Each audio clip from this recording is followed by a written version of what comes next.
when I got to college, something kind of clicked. I'm not sure what happened, but it all came together all at once when I realized that, oh, not only can I listen to a song and kind of hear the harmony, but I also understand like how that harmony translates on the piano. And I guess that means that I can hear a song that I like and play it back. And when that connected, I was just at my piano every night, just playing through music. And it was just very, very exciting.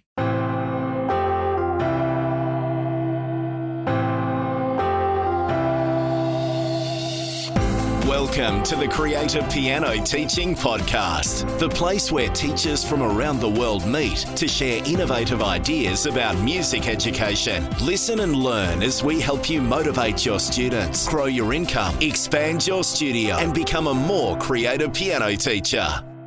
G'day everyone, it's great to be back with you for another weekly dose of piano teaching inspiration. This is episode 88 of the Creative Piano Teaching Podcast, and I'd like to extend a special welcome to all my Inner Circle members. Thanks to everyone for tuning in today, wherever you are in the world. I know this is going to be one hell of a fun interview. My name is Tim Topham, and I'm the host of the Creative Piano Teaching Podcast. This is the place where you can get weekly inspiration, ideas, and teaching strategies to help you be the best piano teacher that you can be. Today's show notes and a full transcript, as usual, are available at timtopham.com/episode 88. So I really am excited today to finally welcome on the show a couple of guys who I really should have had on a long time ago, given how much I love their work.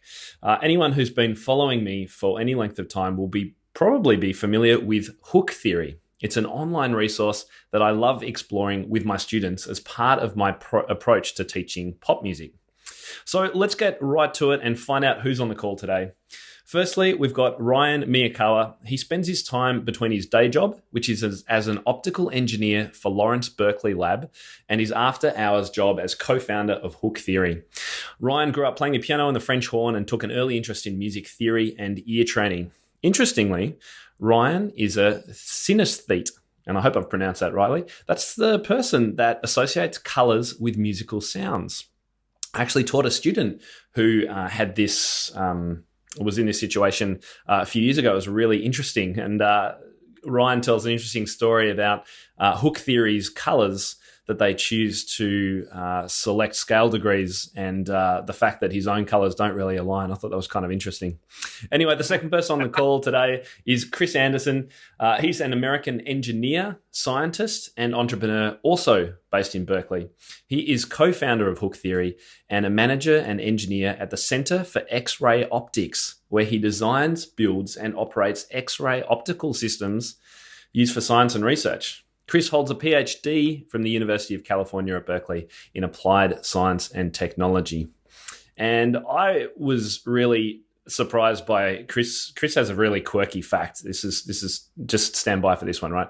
Chris is a self-confessed super smeller and has been all his life. He smells everything. His mum loves to remind him of how when he was a little kid at daycare, whenever his blanket, which he took everywhere, was buried in a pile of other kids' jackets, he would pick up each thing in turn from the pile, smell it, until he identified his blanket solely by smell. And Chris, I still don't understand why you wouldn't have just looked at the blanket and recognized that it was yours. Welcome to the show, Chris and Ryan. Thanks for having us. Thanks, Tim. Good to be here. Interestingly enough, I've got a very acute sense of smell as well, which can be a real problem, actually. Chris, I don't know if you find the same thing. Some people can really just ignore smells that go on around them. It really affects me. Do you find the same? I do notice what you're talking about, but I just tend to not try to smell those odors. I focus on the good ones. Well, look, I think it's the first time I've ever started a podcast interview talking about smells. So let's get into the guts of it now. For those, firstly, who don't know about Hooktheory, can you just tell us a quick little bit about it? Yeah, sure. We're a company that develops software and books that help musicians really learn how to write great chord progressions and melodies. So the books are they're interactive, they're modern. They're on iPad and web, and they're full of rich interactive examples from today's popular songs everywhere. Anybody from like Taylor Swift back to the Beatles and Bob Dylan. And our software is really designed to help musicians lay out a chord progression and melody based around composing in a scale. Helps musicians make smart choices about chords that go well together and how to like either lay a melody on top of an existing chord progression or kind of go the other way. If you have a melody, how to fit a chord progression to it.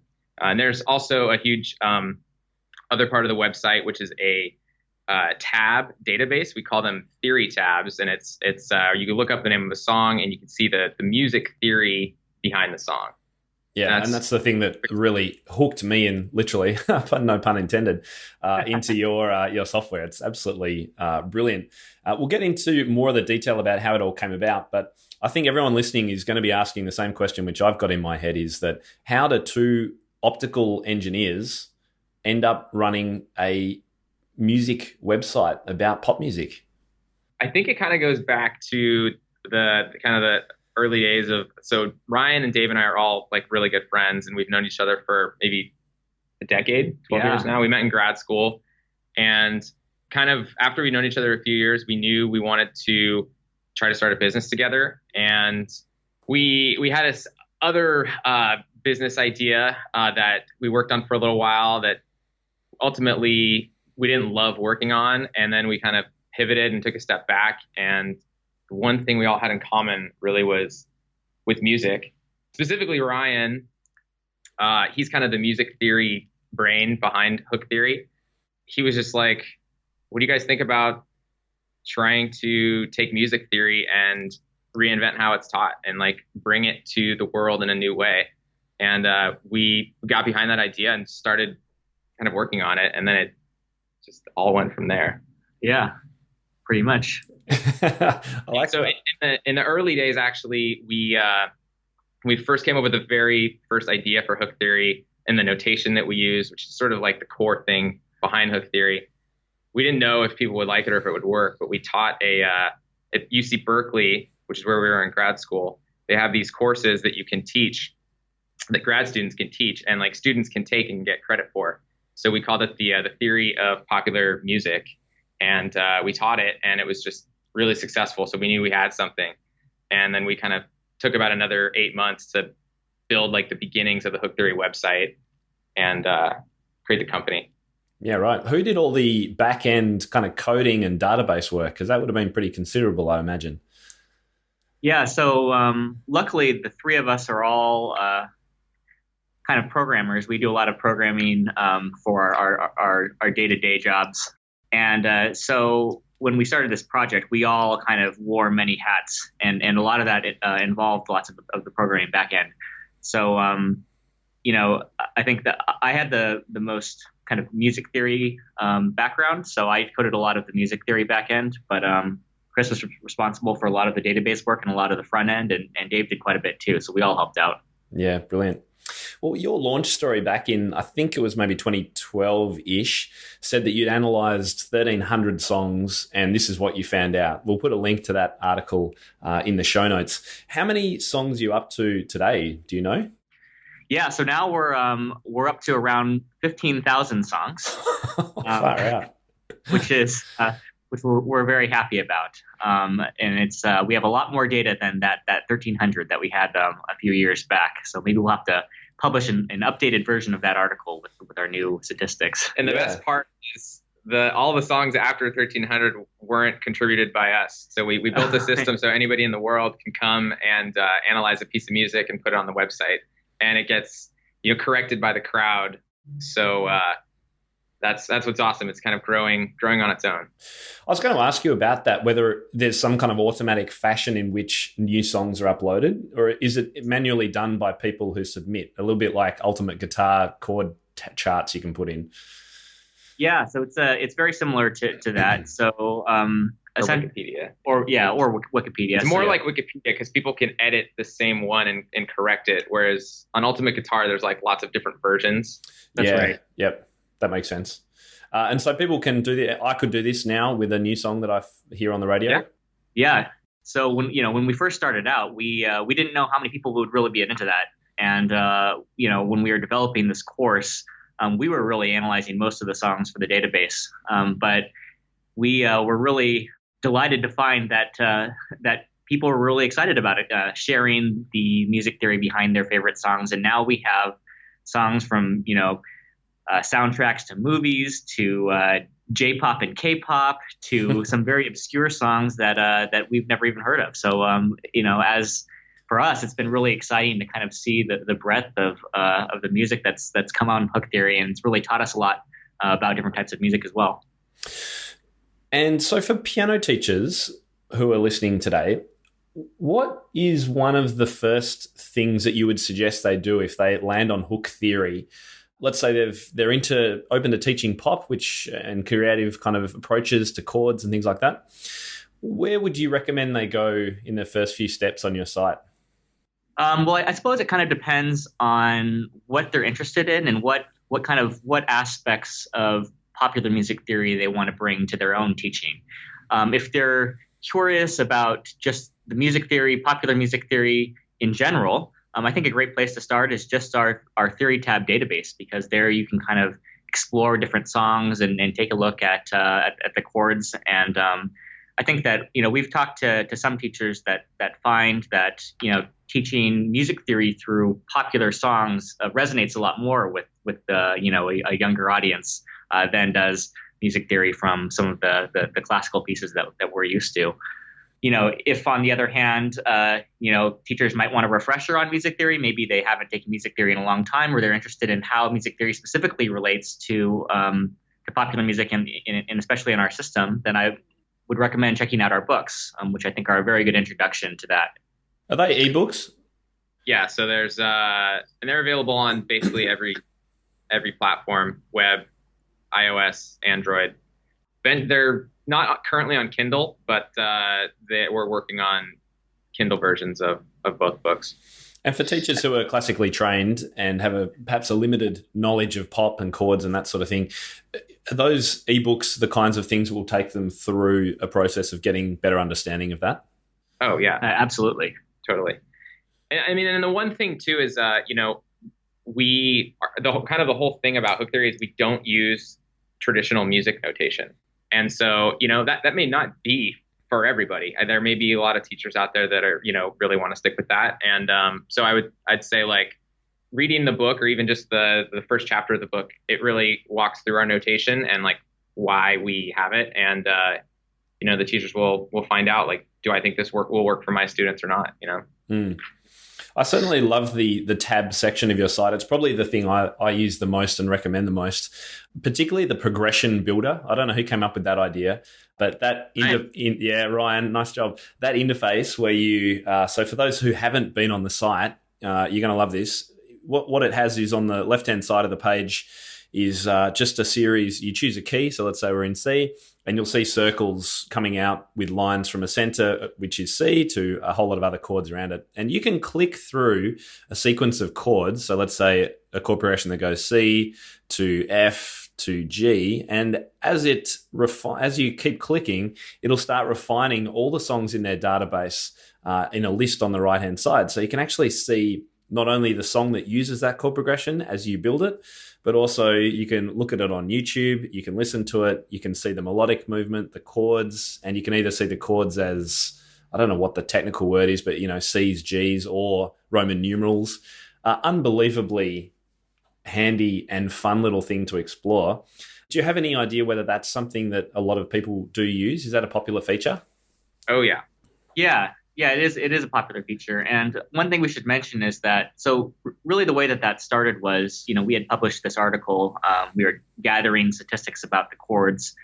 And as our database grew bigger and bigger, we realized that there's kind of a wisdom of that database that could conceivably even transcend, a conventional wisdom for chords. In fact, I would consider myself to be kind of a music theory geek, and I follow very closely chord progressions that I find, I really enjoy on the radio and things like that. But the database was teaching me even things where, oh, wow, I didn't know that this chord could go to this chord, for instance. And so what we decided was we would essentially assemble all of that data from this public database that everyone contributes, and we would build that tool. So in addition to that trends tool that you're talking about, Tim, we also have integrated that data into our music writing software, HookPad itself. And for Hooktheory Plus users, they can essentially, as they're writing a chord progression, they can have the software analyze their chord progression and either suggest, what chord would sound good after this, or what chord, if I wanted to replace this C chord because I have too many Cs, what chord might fit in its place. And so, in addition to the trends, that also we are also integrating that data into the software itself. Yeah, that's very, very cool. I haven't had the chance to explore that software so much. I've seen the free version that you've got, which gives you a good overview. And we should say too that the tab side of your site is 100% free, right? There's no restrictions on that. So what I think is one of the best resources you've got is still completely free, which maybe that's why you're still working your engineering jobs. I'm not sure. But thank you very much for allowing us to access that, because it is a really great thing. I'm interested too, Ryan. I think we're probably similar in a way. I love exploring chord progressions, which is why I'm passionate about teaching it to my students. If I hear a song on the radio that sounds really cool, one of the first things I'll do is jump on the piano and try and play it and work out, what is it? What's it about? Is it a first inversion movement? Is it some seventh or ninth or whatever? And it sounds like you're very much the same. Is that where a lot of the genesis from this came from? Oh, absolutely. I'm exactly the same way. I mean, it started off, I think, earlier when I was younger and playing piano. I was kind of more classically trained, as many of your students may be, but I would obviously listen to a lot of popular music when I was a teenager, and sometimes there'd just be a song that's like, man, I really have to figure out what's going on. So I'd go pluck around on the keyboard. But I think as I've grown up, I've evolved one step past that, which is that when I hear a sound that I really love, I want to then take that and create music with that sound, or I want to kind of evoke the same emotions that certain sounds kind of evoke in me. And so part of the reason why I think that we structured Hooktheory to be this kind of what one might call a functional analysis. So using Roman numerals, prioritizing these Roman numerals. I knew there was a word for it. To think about the theory is that it's hard when you just look at chords like C, F, G to really know what's going on. But when you start breaking it down into these Roman numerals and you start learning these patterns that you really like, it's kind of like a toolkit. So when you go to compose your own music, you kind of look into your little bag of tricks and you pull out different ideas that you've learned, different patterns that you might have learned with these Roman numerals. And for me, that's been an extremely rewarding experience in my own songwriting, and also in kind of appreciating songwriting from other people as well. It's very, very cool to see how it all works. And look, one of the questions that someone wanted me to ask you, one of my readers, was, is it true that the 1-5-6-4 progression really is the most common pop song chord progression? Yeah, Did the Axis of Awesome have it right? So according to our database, yes, the 1-5-6-4 is by far the most popular chord progression, or we should say kind of different combinations, different cycles of that. So for instance, 6-4-1-5 is a very similar progression because it just starts on the 6 instead of the 1. But if you take all of those kind of together, that is by far, at least in modern times, the most well-represented chord progression. But it doesn't mean that if you want to write a popular song that you have to use that progression. And if you look in our database, you'll see that a lot of new songs use many other progressions besides that. Absolutely. And that progression builder, as you say, you can, click on C and then go to something weird like A flat or whatever it is, and choose the weirdest route through your chords. And, you'll find songs that use that somewhere or other, which I always find fun. Interestingly enough, I think it's often the most long-lasting pop songs that I've found on your site, the kind of Beatles and ABBAs and, those classics that often have the more interesting chords in them. Yeah. Would that be your finding as well? It's interesting. I think that it depends a lot on the genre. As well. So for instance, like recently someone analyzed Let It Go, that hit song that your 2-year-old niece is probably singing to you from the music from the movie Frozen. And that actually has some really fantastic chord changes that I really appreciated. And on the other hand, there are some songs from the 70s, some classic rock songs that are just three chords. So I wouldn't necessarily say that it's a generational thing. It's more a more of a genre thing. I don't know. I pretty much agree. I don't know if I can say it any better than that. Well, there's a lot of piano teachers out there who will be groaning at remembering when Frozen Let It Go came out and how many kids they had to teach it to. But I wonder how many of them actually explored the chord progression with their students. And so one of the things I'm most passionate about is trying to help teachers see beyond the page and the notes on the page and try and help their students understand its construction. And that's why I feel that pop music is a great inlet into that study because of its repetitive and often straightforward nature. If you can analyze a pop song and understand those chords, then you can start seeing it in other music, even right up to romantic, classical repertoire, modern piano solos, right? So that's why I think you've got such an important role to play for us teachers.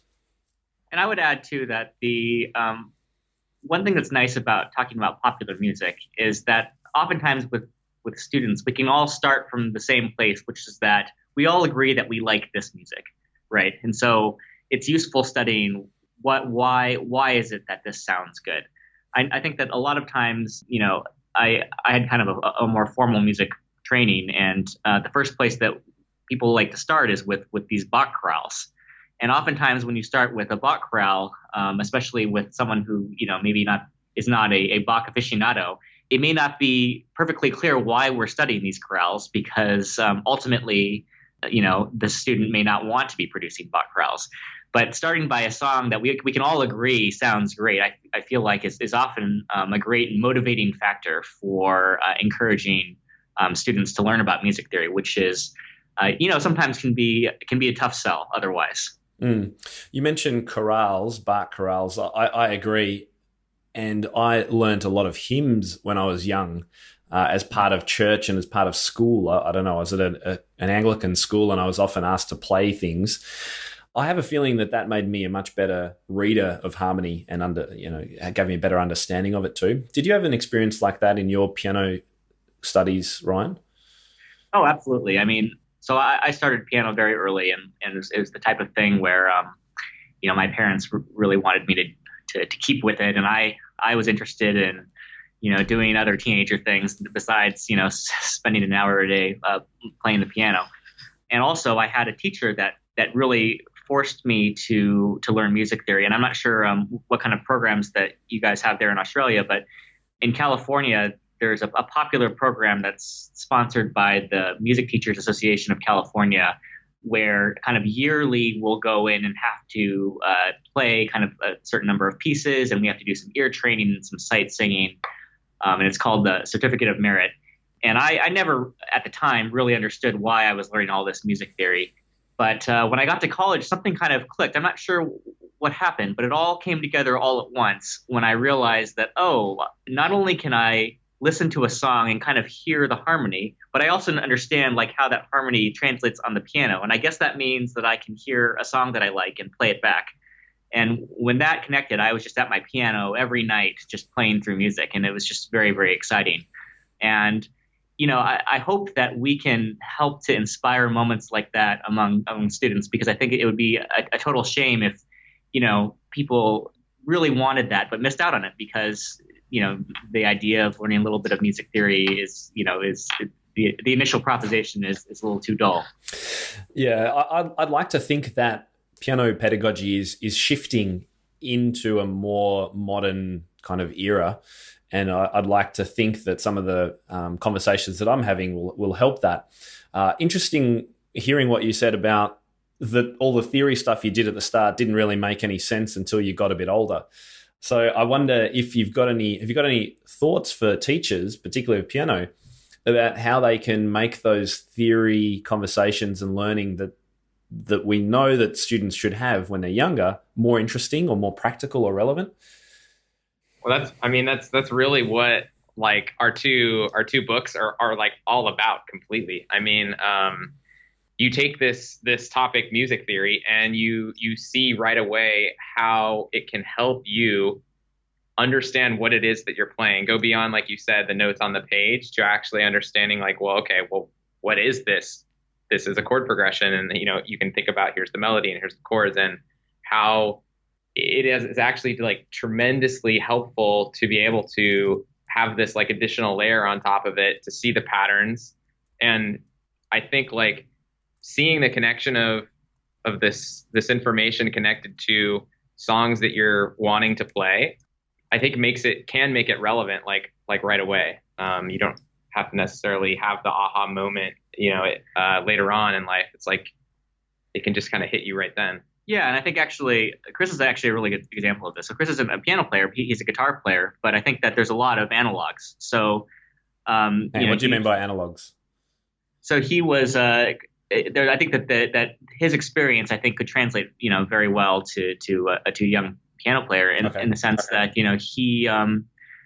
I should let you talk about your experience, but Chris is a self-taught musician essentially. Yeah.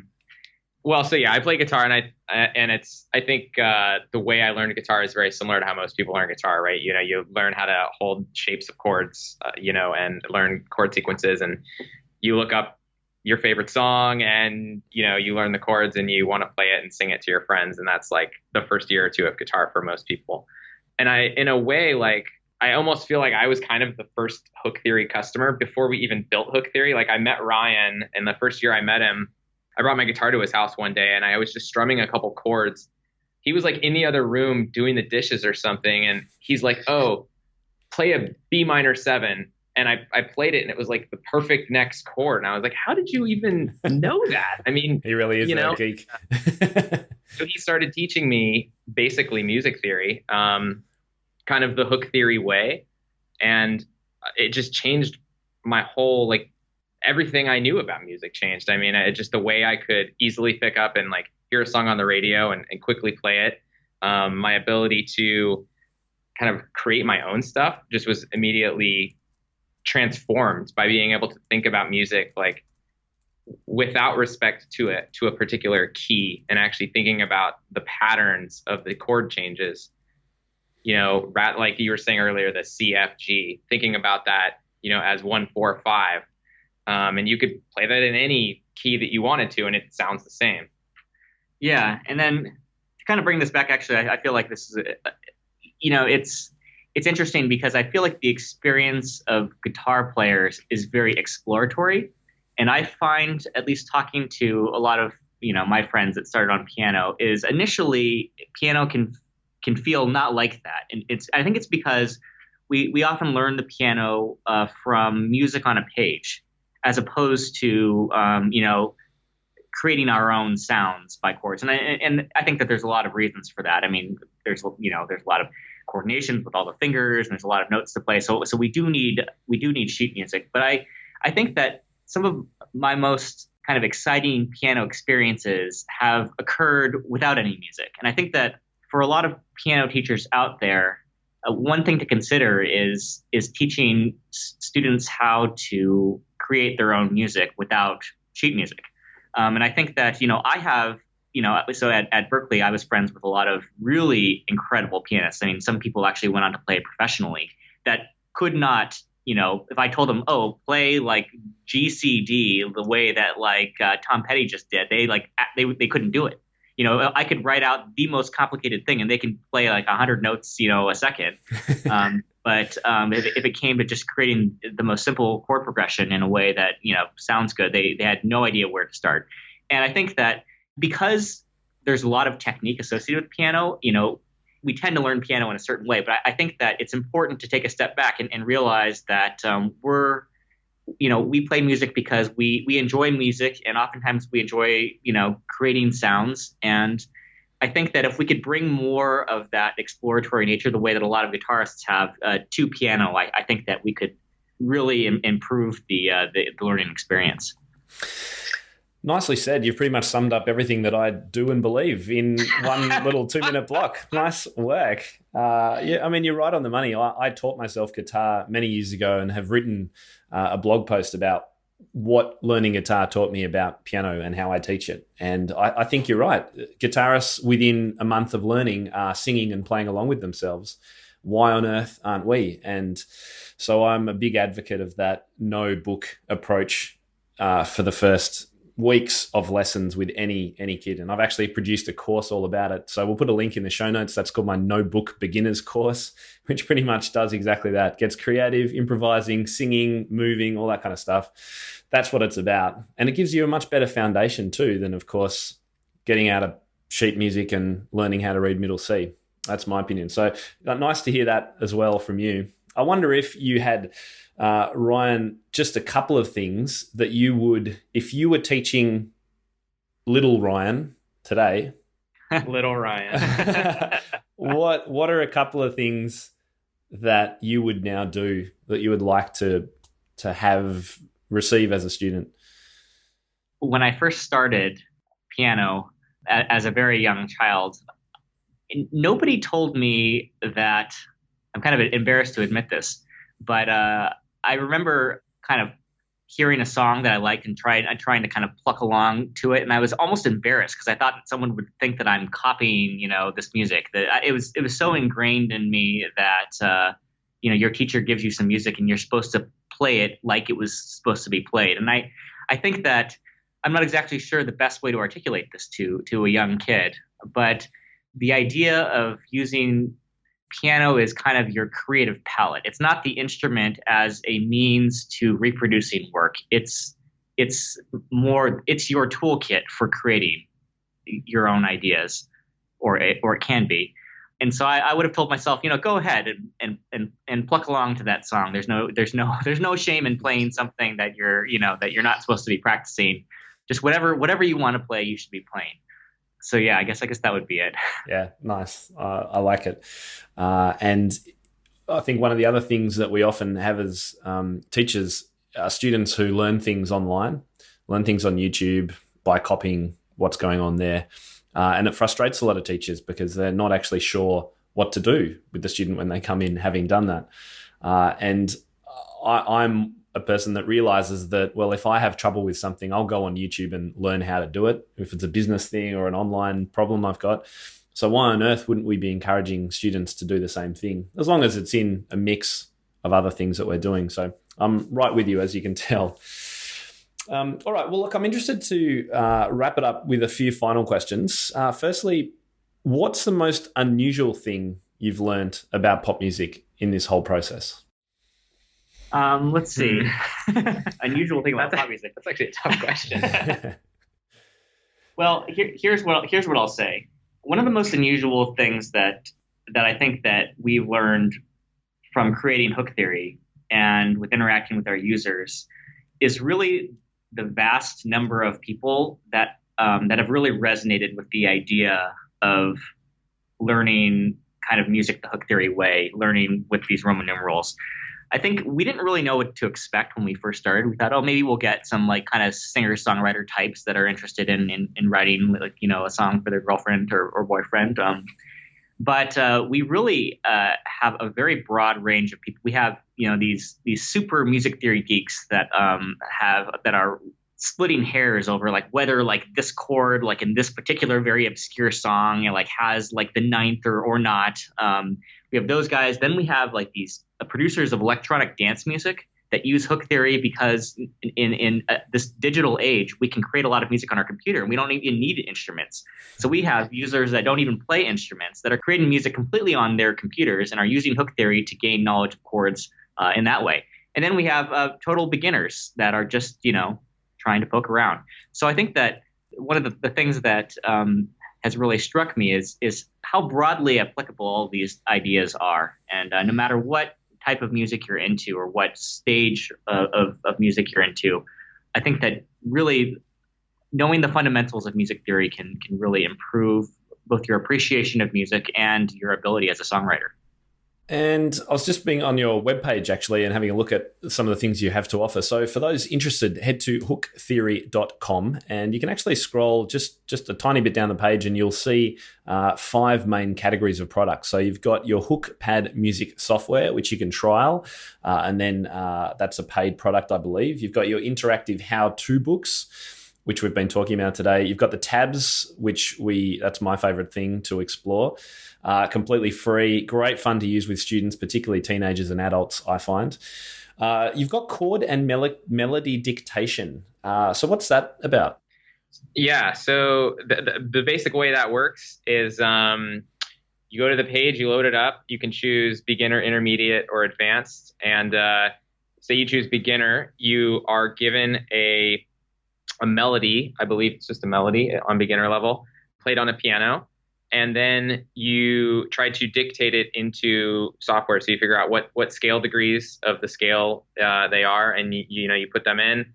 You can, I think on the beginner level, you can play and actually hear what you're putting in. And so it's a tool for ear training. And then at the next level, you get a melody and a chord progression. You actually, on that level, you can't hear as you're putting them in. So it's a little trickier. And are these notes on the stave or notes into your interface? The notes into our interface. Yep. Yeah, exactly.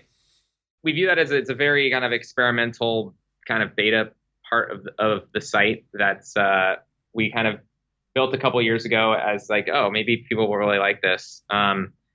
It's an area that we want to, in the future, I think, develop out a lot more. We think there's a lot of potential to make a great product kind of around that. Yeah. I don't know if you want to comment anymore, Ryan. Oh yeah, no, just I think that obviously ear training is a very important part of musicianship, and it's we definitely want to expand into that space in the future. And sorry, go on. Oh, sorry. We should also mention that our software HookPad actually is free as well, so you should check that out. We have kind of a pro version that you can pay for that and unlock some additional features, but all the basic functionality, if you want to compose songs in our notation.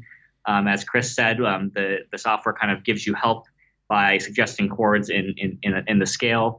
All of that is completely free, and we have thousands of users creating songs every day with that software. Brilliant. Thanks for the correction there.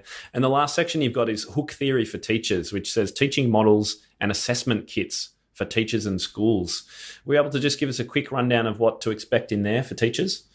Yeah, that's right. So the central model is it's an easy way for a teacher to get our first book, Hooktheory 1, which teaches kind of the introductory beginner music theory concepts.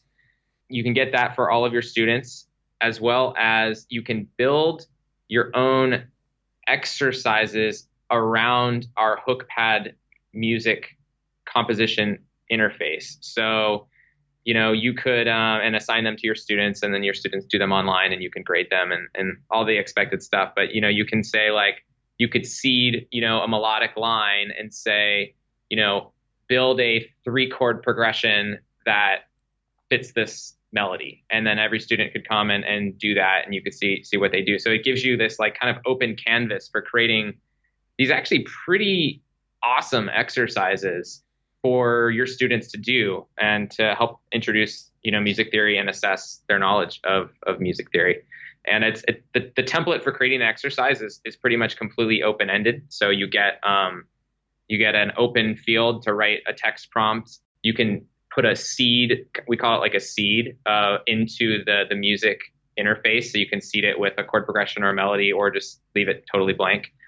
Yeah, and it's great. And students can also work on something, over time. Like if, they can work on a project over a while and kind of turn it in at a later date.